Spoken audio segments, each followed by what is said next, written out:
జీవితాన్ని ఎందుకు పరీక్షించుకోవటం లేదు? 5 ఏళ్ళు అయింది కదయ్యా నువ్వు బాప్టిజం తీసుకుని, మరి ఎక్కడి వరకు వచ్చావు? 10 ఏళ్ళు అయింది కదమ్మా, 10 సంవత్సరాలు అయింది కదా, ఎక్కడి వరకు వచ్చావు? 3 సంవత్సరాలు అయింది కదా, ఎన్ని అడుగులు వేశావు?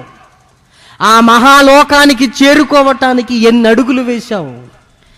ఎక్కడ వేసిన గొంగడి అక్కడే ఉన్నట్టుగా ఉందా? ఏం జరుగుతుందండి మన జీవిత ప్రయాణాలలో?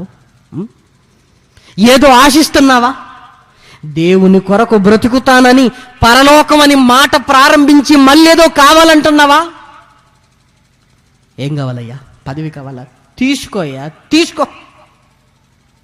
మాకైతే పరలోకమే కావాలి. నీకు అదే కావాలా? తీసుకో. ఎవడికి కావాలండి పదవులు? ఎవడికి కావాలి?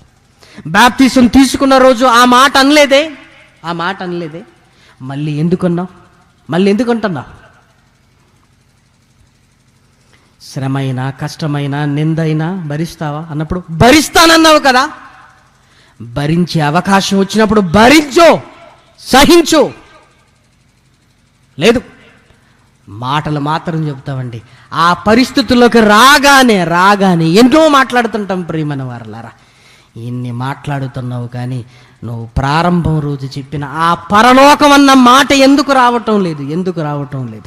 4 రోజులు కలిసి ఉంటావు, మరో రోజు నాకు ఇష్టం లేదంటావు. ఏంటయ్యా ఈ ప్రయాణం? ఏంటి ఈ ప్రయాణం? ఎక్కడికి వెళ్ళడానికి? దుష్ట హృదయం